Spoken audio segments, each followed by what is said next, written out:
Real Cuff Radio is about to begin.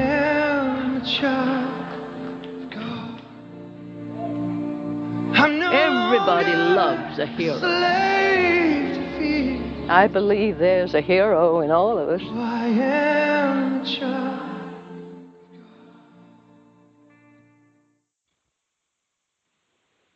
Good afternoon. This is Sandra from Real Cuff. Today, I'm excited to say we have a Christian author, Laurie Macafee. I'm going to let her share a little bit about herself, but I want to tell you how I found her book. She's associated with the group that sends Bibles, and when I called to order some Bibles to give out for our ministry, my husband was looking at the website, and he saw the book on there, and he said, Sandra, you're supposed to order that book and read it. So I did, and this has been maybe 6 months ago, and I used to love fiction, but I like to be in the Word. I like to be in Scriptures. And so I got the book, and as I began, it was almost every passage there was almost God-breathed fiction. It was the way she put it together. It was awesome. So we're going to get into the book, and she's going to begin to share about herself, and then we've got a lot of good questions, and I believe this will be inspirational. It will be a interview that will touch your life. So, Laurie, go ahead. Yes. I'm so honored, and I just thank you for asking me to do this. It's just put a smile on my face. I grew up in Dallas, Texas, and was blessed to be in a Christian home. I went to a Good Shepherd Episcopal School of Dallas, so when I look back on my childhood, I don't ever remember not believing in God, which is such a blessing. After third grade, we moved into the Park Cities, where I graduated from Highland Park High School in Dallas. I went on to the University of Oklahoma, where I studied journalism and enjoyed getting to write on the newspaper for a bit, and always just had a love for the Lord in my heart. Wasn't perfect, made a lot of bad choices, but God's hand was always on my life, and I just always had a love for him. Writing was something I always wanted to do, but I just honestly never thought about it until some cool things started with this book. So I'm excited to talk about it. Okay, from the beginning, what made you want to write the book? Well, I would say it was actually two things. There was a question and a dream. And you see, when I was 8 years old, I remember my teacher pulling me close and asking me, what do you want to be when you grow up? And I thought about it, and I answered her, at 8 years old, I want to be an author.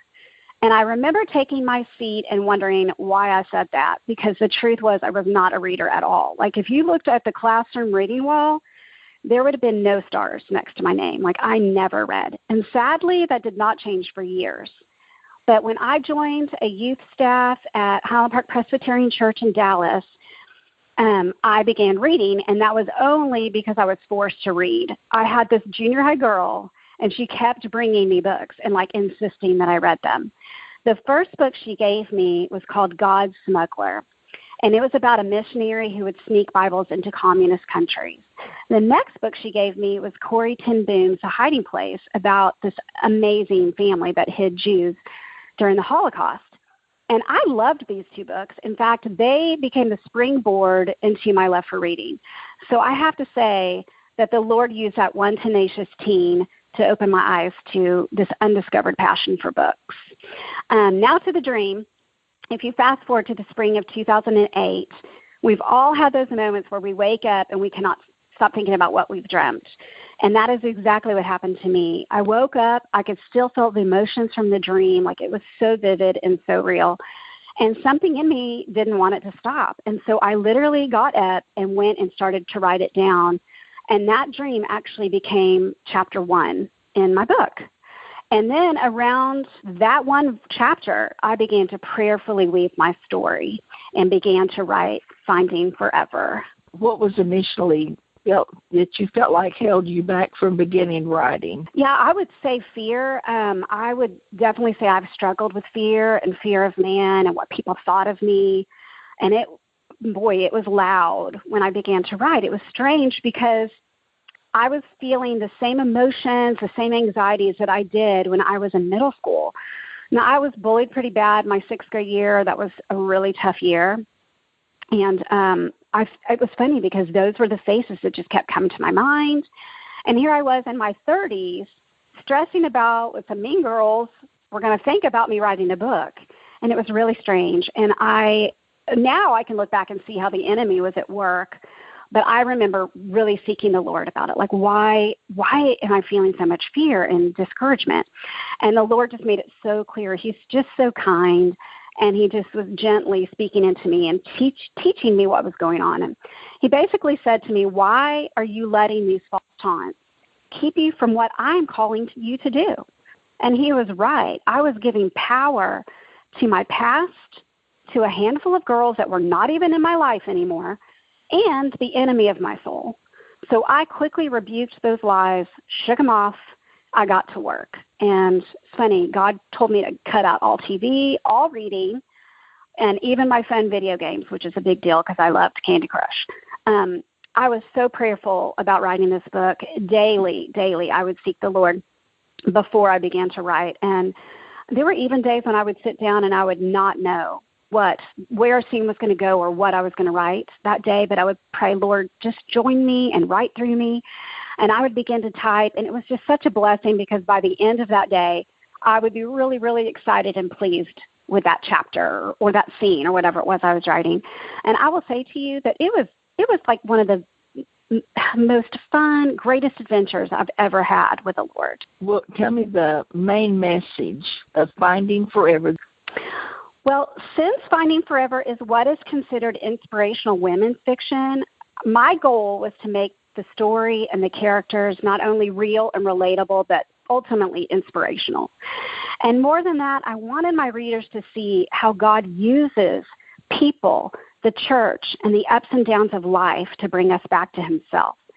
So I can honestly say that my prayer consistently while writing this book was for my readers to feel hope and a taste of God's great grace.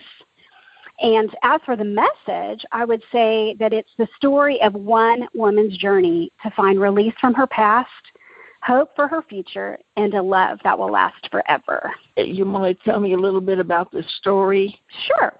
To answer that question, let me first start with one of my favorite Bible verses.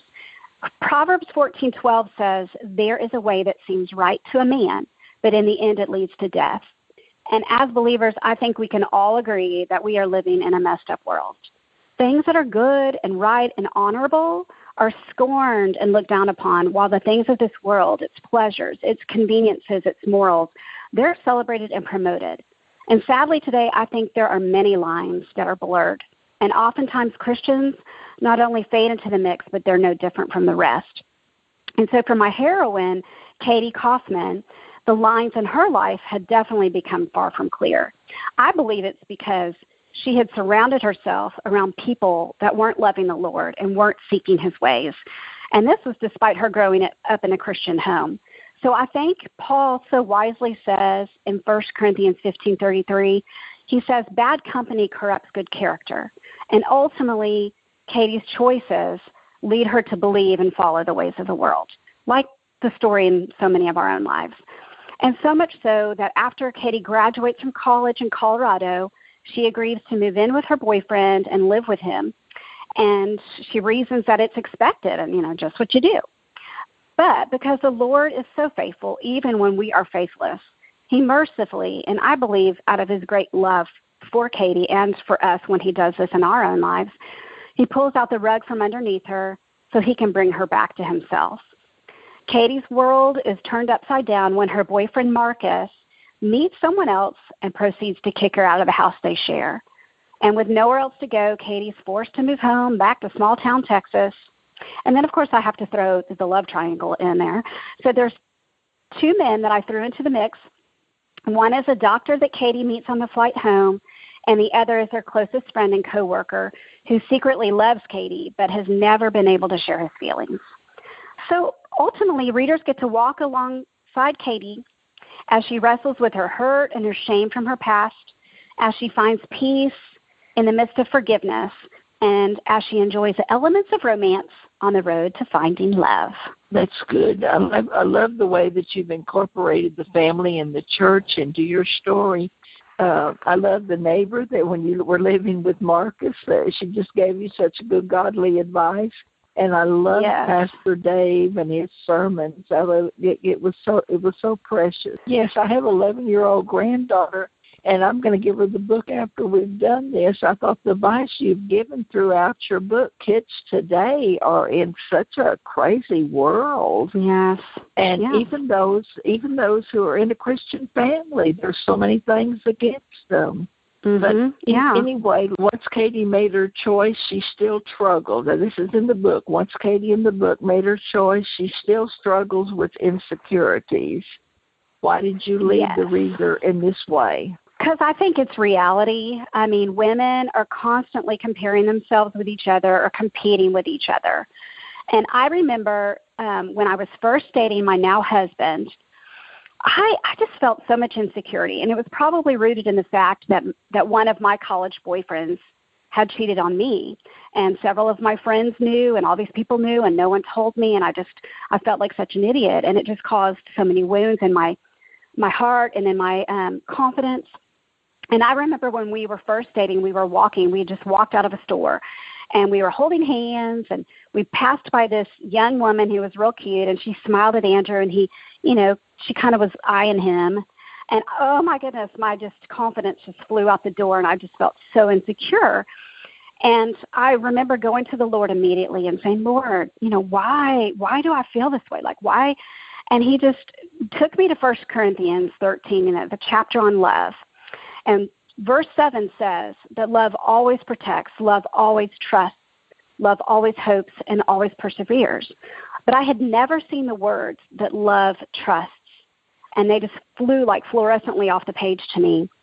And immediately I just knew then and there that I had to choose to trust my soon-to-be husband, that he was who I thought he was, that he was a good man who truly loved the Lord and truly loved me. Ask you what I'm thinking about. Give some help to those of us that are kind of writing the book, but we're kind of fearful and holding back some. Give some of that information. It'll be other listeners too.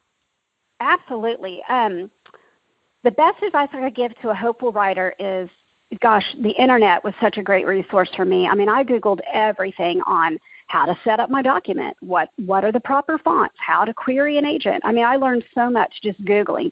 I also joined some writing groups around my town, and then I did go to a writing conference that wasn't too far from my home, and I got some great advice from other writers.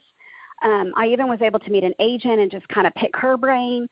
I will also say that I chose to have some good friends that were like English majors edit my book and just give me advice on, things I was writing incorrectly or just general advice. But there's lots of information that you can glean from the internet. We're so blessed to have that, and that truly helped me. Good. To purchase the book, where can they find it? Well, I ended up self-publishing.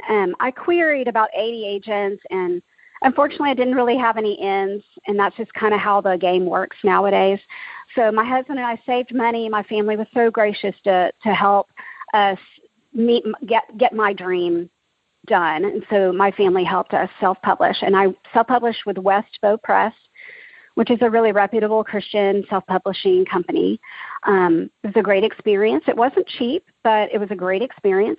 So you can find my book on westbowpress.com, and then you just go to their bookstore. My book is also available on Amazon and Barnes & Noble. Okay, well, we're going to post all of that here on the website. We're going to post all of that. I really believe you're going to be writing more books.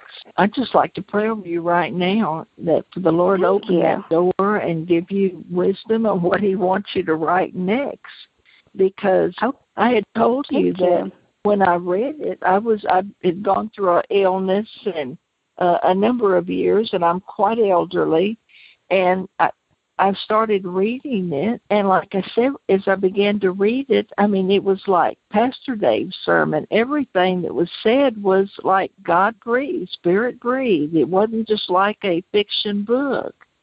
And so I just felt like it really touched my heart and my soul awesome. and my body. So I was so glad that I had read it. And I believe that you'll be writing another one, but you're Laurie, you're such an awesome speaker also. Your testimony. Yeah, I believe you'll be giving your testimony. Now, Lord, I spoke that into being and said words, but you bring it about, Lord. We just ask the blessing over her. Do you want to say a blessing over the people? Absolutely. I'd love to pray for those that are listening. And I just have to say that one of the themes in my book is that God doesn't expect us to be perfect, but he just wants our hearts, and he's for us. He's not against us. And we just need to learn how much he loves us. So that's so much of what I want to pray. So let me just pray for the listeners right now. Lord, first and foremost, I thank you for the power of prayer. Lord, 1 Peter 5:7 says that we can cast our cares on you because you care for us. So I thank you that you hear us when we pray, and you love us faithfully, and you care about us so intimately and so perfectly. I pray for each person that is listening that they might have the power to understand how wide and how long and how high and how deep your love for them truly is. Lord, you are for us. You are the God of the universe is for us. You are not against us. And if we ask you, Lord, you will forgive us and you will wash us clean.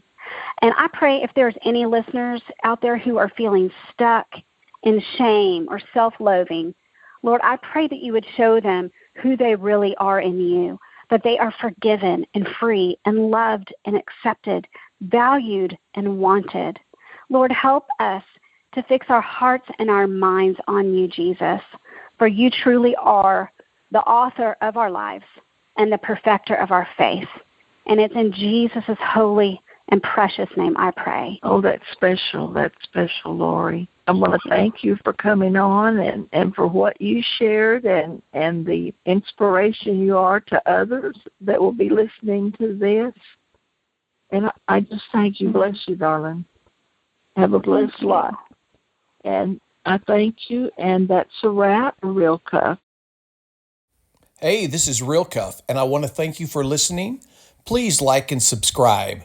YouTube completely removed our channel for a couple of years, but now we're back. Thank you.